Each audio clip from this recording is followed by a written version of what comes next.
causa dessas doenças, ela é microbiana e ela é agravada quando o paciente tem uma deficiência na sua higiene bucal. Então, se ele já tem a tendência a ter esse problema e tem uma situação deficiente na hora de escovar os seus dentes ou não faz de maneira correta, isso vai acabar agravando. Então, essas bactérias, elas liberam toxinas nos tecidos do suporte do dente, como a gente comentou anteriormente, na gengiva e dali em diante, tecidos ósseos, e isso acaba comprometendo e forma uma bolsa ao redor dessa região, e essa bolsa então ela pode evoluir, caso não seja tratado, e acaba comprometendo ainda mais os dentes vizinhos, que são sadios.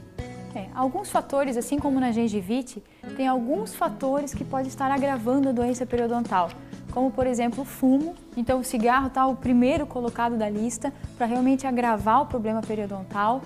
A genética, então 30% da população pode ser geneticamente suscetível a ter doença periodontal.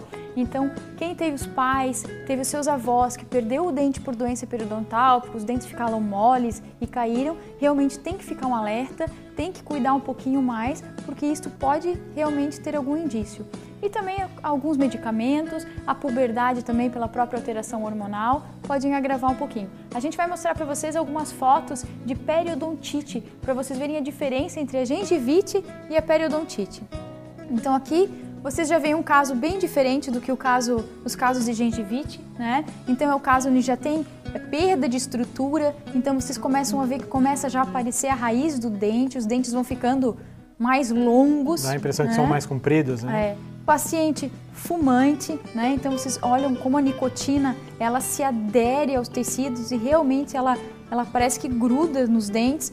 O paciente não consegue remover isso com a escovação em casa. Nossa, tem mas que nem ser coisa uma de fio limpeza, dental, né? Tem que ser uma limpeza profissional, tá? Então todo outro paciente, mesmo caso, paciente fumante, começando já a aparecer a raiz, teve já perda de sustentação, alguns dentes com mobilidade já, grande presença de placa, né? Então a gente fala, existem várias coisas que a pessoa pode ser suscetível a ter a doença, porém, se ela tiver uma higiene bucal satisfatória, se ela limpar bem, se ela cuidar da higiene, ela não vai desenvolver a doença. Para desenvolver gengivite ou periodontite, precisa ter placa. Então, sem placa não vai conseguir desenvolver. Então, primeira coisa, uma boa higiene vai estar prevenindo esse tipo de doença. Aqui um caso mostrando bem a diferença entre as duas, né, gente? Então, o primeiro caso é gengivite, então a inflamação da gengiva não tendo perda de suporte do dente, então a gengiva fica mais inflamada, mais avermelhada, com né, volume aumentado. Volume aumentado, mais sangrante, né? E embaixo já um caso grave, último estágio da doença periodontal, onde a pessoa teve perda de todos os elementos. Então a gente fala às vezes, nossa, mas a pessoa ainda tinha 18 dentes na boca e perdeu todos. Foram extraídos todos. Na verdade não foram nem extraídos, ele se puxasse com a mão, esses dentes já saem. Aqui eles estão mesmo presos, pode dizer que só no tecido da gengival. Não tem, se a gente for ver uma radiografia de um caso assim, não tem nem mais tecido ósseo que possa ajudar a firmar esse dente na região. Toda a parte óssea já supriu, né? Pode passar mesmo, tem mais umas fotos. Isso. Mesmo caso, então esse dente da frente estava com grande mobilidade, o paciente perdeu, né, esse dente superior. Os dois dentes inferiores, vocês podem olhar também, grande quantidade de placa, como o dente está comprido, né? Então como ele perdeu o tecido de suporte, grande quantidade de tártaro aderido a esses dentes, então esses dois dentes também estavam perdidos, nós tivemos que extraí-los, tá? Mais um caso. Então esse é um caso extremamente leve, então para vocês verem que não são só aquelas fotos mais assustadoras onde a paciente tem doença periodontal. Essa paciente, quem olha, até está tudo bem, porém os 4 dentes da frente tiveram uma doença periodontal grave, aqui já estava no estágio, digamos que a doença curada da sua infecção, porém a cicatriz que a gente fala ficou, né? O osso não volta mais. E aqui é onde a gente consegue fazer aquele diagnóstico com aquela sonda, então a gente não tem característica nenhuma daquela gengiva avermelhada, inflamada e assim por diante, então se sondar essa região aqui, aí sim se percebe que houve uma perda bem grande. 15 milímetros de bolsa periodontal. E ela perdeu esses 4 dentes da frente porque eles estavam os 4 dentes moles, sem sustentação, né? Mais um caso, de novo, né, Gia, mostrando para eles os dentes longos, a retração gengival ali nos dentes inferiores, então levando a essa perda de sustentação. Então, todos os casos vocês podem ver essas mesmas características. Então, como dá para perceber aqui nessa foto, essa linha que separa essas duas cores, então seria aqui o esmalte do dente e aqui a camada da raiz do dente, que é uma camada chamada cemento. Então, essa gengiva que está aqui embaixo deveria estar passando nessa região. Então, é o que a Morgana comentou. Isso aqui ficou então como uma cicatriz, porque a gente não consegue reverter, mesmo que esteja saudável, mas não consigo mais reverter essa situação nesse nível. Tá? Então, existem vários estágios dessa doença periodontal.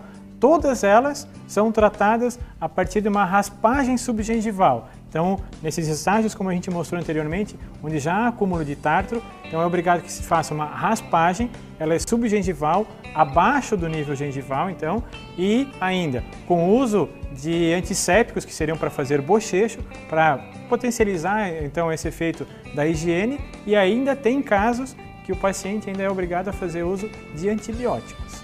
É grave, né? Então, como evolui, né? Tem também já pesquisas recentes que indicam que a doença periodontal ela está associada a doenças cardiovasculares.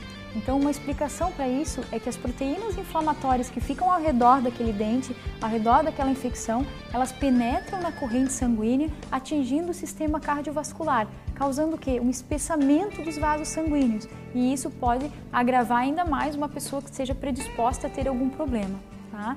Além disso, as pessoas sempre costumam me falar, agora falando um pouquinho de doença periodontal e implantes, né? Ah, mas implante não tem mais cárie, implante não tem mais doença periodontal, implante está tudo resolvido. E na verdade não é bem assim, né? Cárie o implante não tem, isso realmente não tem como. Porém, doença periodontal, o implante tem sim, e é a mesma infecção inflamatória que acomete os tecidos de suporte ao redor do implante. Então, se você fez um tratamento com implantes e você não souber cuidar desse tratamento, não higienizar de forma adequada, você pode ter uma periimplantite, que a gente chama, que é a mesma doença periodontal, só que ao redor dos implantes. Então, assim, a diferença que existe da periodontite para a periimplantite, então é referente principalmente que os estágios iniciais são os mesmos, só que o paciente não relata, ele não percebe com tanta facilidade. Por quê? Porque não tem vida, não tem tantas células sensíveis como existem ao redor do dente. Então, por isso, sempre que houver esses tipos de problema relacionados a implante, que seria a periimplantite, então é um alerta para que a pessoa tenha um cuidado maior, porque se ela não cuidar, evolui para um estágio mais avançado, sem ela nem perceber. Tá? E é o que acontece. De maneira silenciosa. Então, o tratamento, tanto do que a gente comentou agora há pouco da periodontite para a periimplantite, pode dizer que seja o mesmo. Mudam-se talvez alguns instrumentais em função da raspagem subgengival, mas também então se faz uso de antissépticos, então até mesmo as técnicas cirúrgicas para tentar resolver isso, ou ainda com um laser. Como aquele esquema que a gente mostrou antes dos dentes, a gente tem o mesmo esquema para os implantes, tá? Então assim, vocês podem ver no primeiro slide um osso saudável, tá? No segundo, vocês já começam a ver aquela parte mais escura, um início de infecção ao redor do implante. Então, começou a ter perda óssea ao redor desse implante. No dente aparecia a raiz e agora no implante começa a aparecer as roscas do implante. E isso ajuda o quê? Ajuda a grudar mais tártaro, porque o implante já tem uma superfície rugosa, já tem roscas, então quando chega a expor, aí sim que evolui de maneira rápida, porque gruda mais ainda o tártaro nessa região. E vai evoluindo como o grau 3 e o grau 4, onde às vezes a pessoa chega a perder o implante. Então, assim como perdeu o dente, a pessoa pode estar perdendo o seu implante. Ali só ilustrando o tratamento que é feito por raspagem através de material indicado ou tratamentos a laser também para a gente estar resolvendo esse problema.